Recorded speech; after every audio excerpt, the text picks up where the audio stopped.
teachers as social engineers, and without teachers being models, and then in understanding the children to the core and their capabilities, their competencies and their needs, I think that is the core, that is the root. Unless we nurture there, we cannot have a society which is developed, which is empowered, where people live with quality of life and then respecting each another, each and every individual. So the root is the classroom.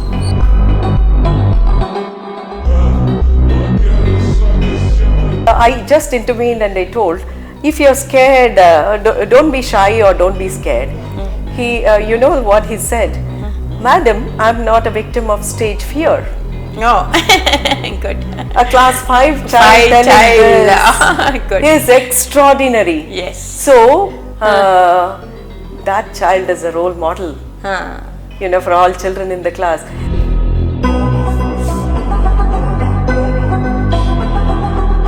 The whole concept of library can be transformed into human library concept, which becomes a public, activity.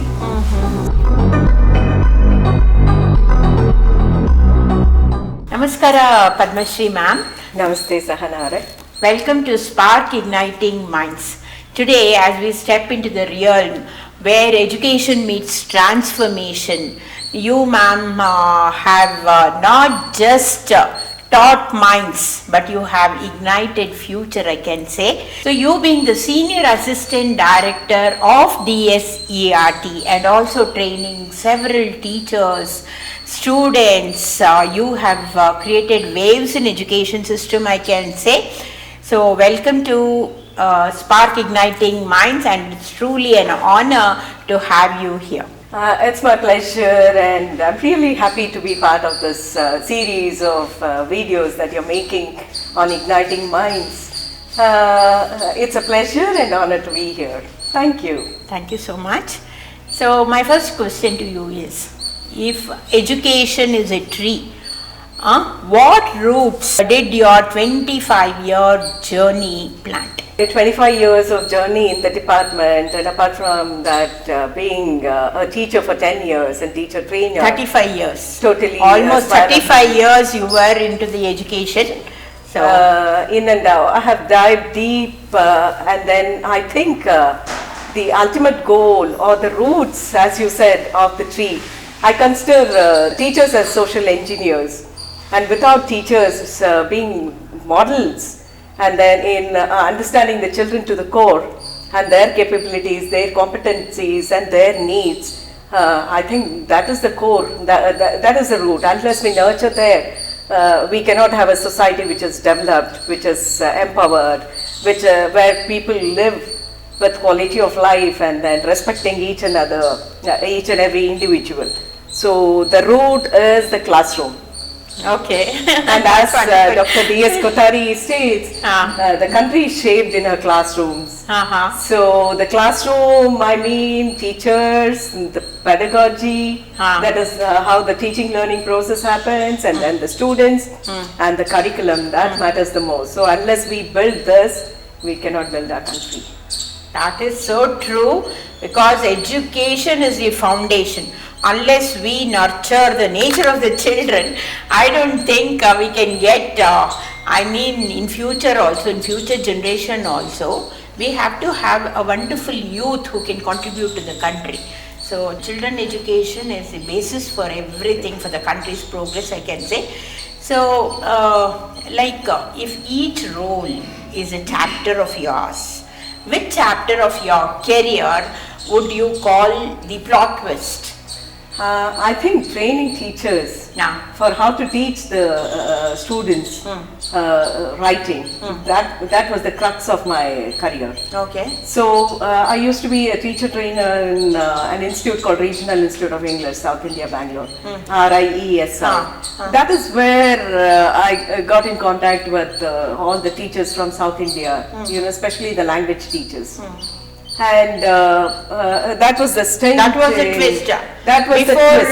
That you were You were a headmistress. I was a headmistress in terms of, like, I was a program officer, Sarva Shiksha Abhiyan. Okay. I was a part of Diet as a faculty member. Okay. And then I worked as HM as well. And then I was into a lot of administrative works like recruiting teachers and then developing training modules and also planning innovative activities for children. The most satisfying experience of mine happened to be designing and implementing innovative activities. The activities were like adventure camp, adventure and nature study camp for children, that too marginalized children who are there in the system. And then the educational tour program, you know, where children experienced the nook and corner of Karnataka for 5 days, like whatever best that we could do, we have designed that very well. And then there was another program called Chinnara Krida Abhiyan. Chinnara Krida Abhiyan. Chinnara Krida Krida Abhiyan, where they were exposed to the sports facilities, and then even the farming sector. Okay. Chinnara Krishi Darshana. That was another program that I planned. So a lot of all this you have planned. I have designed and implemented. The funding was from the central government through Sarva Shiksha Abhiyan project. And this was very, very satisfying, and developing various modules for teacher trainers, teachers, teacher educators, faculty from diets, and especially designing many modules for English language teaching. That was the best of my experience. So being in the education department, serving as a headmistress in various schools, you know, like initial posting was in Anepur and Malur district, and then I was posted to Anand Nagar of Hubli, and then I was posted as subject inspector, where we used to see how the teachers government schools are performing. So the new in and out of the department, from pre-primary to university, I have equipped myself, and then I have insights in policy making, and even there's this institute called NCRT, the organization at the central level, and there's one NEPA, National Education Planning and Administration. It's a university now. So where I have worked as resource person, you know, I'm a constant learner. I think that I know nothing, and I keep exploring every day. That is what is the passion. That is commendable, I can say, because you have gone into every sector of education and have brought in something new, innovative there, thought of some Krishi for children. Who will think of this? Yes, that's really wonderful, I can say, ma'am. And also training the teachers is one of the greatest responsibility, because teachers are the one also who will change the mindset of the children, or who are the facilitators, or who can just bring out the talent, the innate talent of the children. It is only when a teacher inspires, when a teacher motivates, then only it can happen. So if you can say more about your vision of training the teachers, why teachers to be trained, and what kind of a training program has to be implemented to the teachers. What are your ideas, ma'am? Teachers, being social engineers, they need to be very, very sensitive to the needs of society. They create the society in different form. Every engineer, every doctor, every scientist, and all the labor force across, you know, is developed by a teacher. Correct. And so the way engineers design the structures, teachers design the societal structure. Good. So they are the social engineers, and so teachers should be sensitive to the needs of children in terms of their learning styles, their capabilities, their needs, and their social context, their family background, and that is on one side. The other part is that teacher has to be very, very competent in the domain which he or she is addressing. Once they choose their subject and then they specialize in that particular area, they need to constantly update their knowledge, their understanding, and whatever. They have to be exposed to different models of teaching. Correct. There are umpteen number of models which are experimented by the sensitive teachers across the globe. So, with respect to the language, any teacher should be very, very competent and fluent with good oratory skills. Skills of oracy have to be developed among students. So, they have to be very good in language. Yeah. And apart from and that builds the confidence of the confidence. If they don't have the language, though they are very intelligent, if they can't express themselves, then there lies some, isn't it? Apart from the potential, professional competence, they need to have the language competence. Without language competence, they will not be able to make that much of a difference, because the communication develops with language. They have to upgrade their knowledge, they have to be constantly engaged. And then there are different psychological sciences, the behavioral sciences, the psychology, sociology, philosophy of education has to be ingrained in the teacher. Without the right perspective, and especially the child centricism is the crux of the system. We keep talking about child centric pedagogy and approaches and methods, but then when we see, because of teachers' lack of professional development, they change the classrooms into teacher-centric only most of the times. Or either it will be assessment-oriented or the curriculum coverage. More than understanding the capabilities and developing the skills of children comes to assessment. I think we need to really think about assessment. Are you happy with the education system today? Most of it, I feel that it is exam oriented, and I also feel that it is always a lecture oriented method. And if the students have to come out, each child is unique, I feel, and if they have to come out with their talents, with their understanding of this thing. So, what education system? Are you happy with the education system? Do you need a change in the education system? Or what are your ideas about it, ma'am? I think the pedagogy that we have... Is there any module which is, as you said, child-centric? And there are many models which are child-centric, and the teacher has to be a facilitator. Say, for example, this project-based learning is one of the pedagogy. So, which incorporates experiential learning of John Dewey. So, and then learning by doing, Maria Montessori. And then respecting this, the principles and philosophy of Howard Gardner, Gardner's theory of multiple intelligence. You cannot, we cannot streamline or standardize the intelligence according to the needs and thoughts of or perspectives of the system. Because as human beings, as children will have multiple capabilities, multiple intelligence. So teachers and the system has to recognize or provide scope for multiple baskets of choice for students. So, and then where experiential learning to be ingrained in terms of project-based methods, where the child will be exposed to the practical nuances of nature and so on. But do you think all the syllabus, the complete syllabus, can be like that project oriented, or some have to have that lecture method also? It should be an integrated thing, whenever complicated concepts are being taught, we can use technology, and then when children have to be taken to the field, to the sites, in order to learn different concepts, and then a lot of projects can be given to children to explore.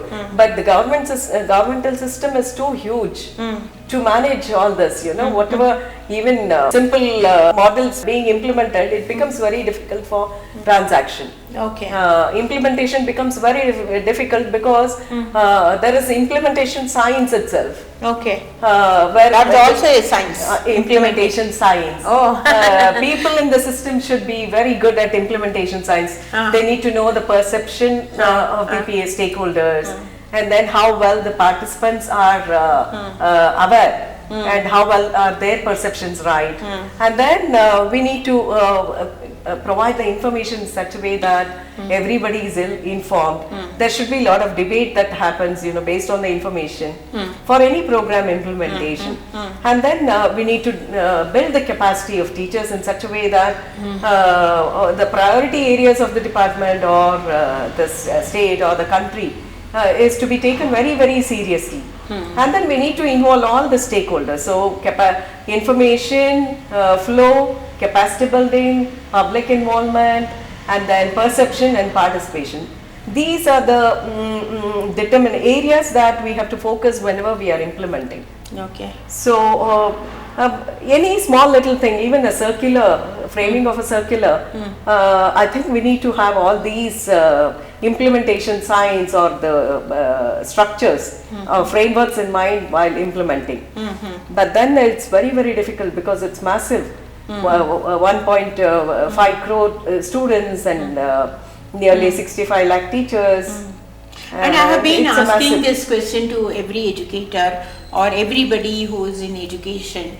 Like when we go to the children, it is not only one system of education. I don't know why there is ICSE, CBSE, state syllabus, then something else, and some schools have started something like Arivu. There is a school called Arivu where they go every time out into the forest. They learn from the nature. Things like that also have come up. So now for me, I was a teacher, so I was teaching ICSE and CBSE. There's a subtle difference. They say ICSE is a highly standard this thing when compared to CBSE, and CBSE is higher than that of the state. I would like to clarify this. Yes. ICSE covers large, content in it, and then there is a lot of scope for language. They prioritize language, and then the syllabus is quite heavy. Like it covers the vast syllabus, but then CBSE is more of an application kind. So both have its own advantage and disadvantage. When students think of this job market, ICSE comes to rescue. Say for example the corporate sector where language and communication becomes very crucial. There ICSE background students perform very well. Whereas when you take serious disciplines like scientists, doctors and engineers and civil servants, so CBSE helps. Is it? Yeah. Really? So, I didn't know this. Yes. Okay. The central syllabus is CBSE. And what is state? State syllabuses, every state has its own cultural context, content, and then local relevance. Yes. So that is covered in state syllabus. But then we have a curriculum framework, national curriculum framework, which all the you are states deep into curriculum, I think. Deep if you are into DACRT and Yes. all those books, DACRT, and also what is that? The other one is NCERT. NCERT. NCERT is one which designs the programs and develops materials, and then it's a policy think tank which does a lot of research, and then evidence-based decision making is made, and then that is transferred to the ministry there, and then that ministry again sends the circulars to the states, and then accordingly the states adopt whatever it needs for the state, so it adopts. So that is the whole way in which it functions. Importance at the national level is covered by NCERT, whereas states, they have their own curriculum, their own textbooks, and then their own pedagogy also many a times. Okay. And you have been into the rural areas also. You have done so much for the rural students also. So when it comes to what's one invisible chain that is holding back the girls, I can say, because we say women empowerment, girls have to, but when we go to the rural areas, and there is some kind of a chain, that's what I feel, and how do we break it? See, the importance that is given to the male child is not given to female child. But now the scenario is changing because lot of improvement we can see. Lot of improvement but we can still see. Lot of, somewhere because post puberty, girls, they find it very difficult, and they are not told that they can be poets, they can be writers, they can be scientists, they can be engineers, they can be bureaucrats. That information passing on, in terms of empowering a girl child is not to that extent. And even child marriage, you will not believe, child marriage is also in vogue. Yes, if you go to Raichur and other places, where the female literacy is low, you find child marriages are also happening. Okay. But lot of policy making and then commissions have worked in order to eradicate child marriage. But then still we see in pockets it happens. But how are these rural teachers trained? Where are they trained? Are they told you will have to encourage the girls and this is how you should say or there something like that? There are a whole lot of efforts made by the center and state in terms of empowering girl child. Access is provided, facilities are provided, and then teachers are sensitized also. There are District Institute of Education and Training, which are the organizations at the district level. We have NCRT at the national level, the SCRT at the state level. It's called SCRT in other regions. And then we have diets. In diets, what is diets? District Institute of Education, Research and Training, which is responsible for teacher training and research. So they in turn organize various programs, whatever the directions that we give, they are the implementing body in the district. Okay. And then they're open. It's a huge network and it's beautiful. And then my dream is to empower all these diets, and then I want to see the teachers as organic intellectuals. Every decision is most of the time top down, but I wish to see bottom up, like in some states of our country, where every decision is made at the grassroots and then that gets translated. Wow. So Gram Panchayats play a very, very important role. My PhD happens to be on role of Gram Panchayat in implementation of right of children to free and compulsory education.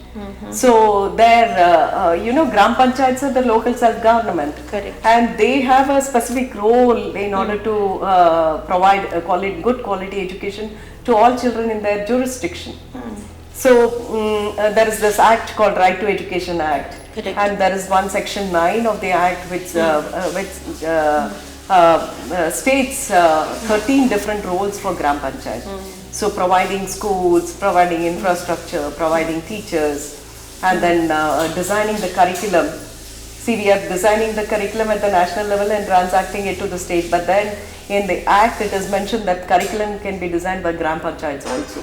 Yes, wonderful. And then even provisioning of teacher training, and then provisioning of textbooks, designing of physical education activities, sports, and then provisioning of library.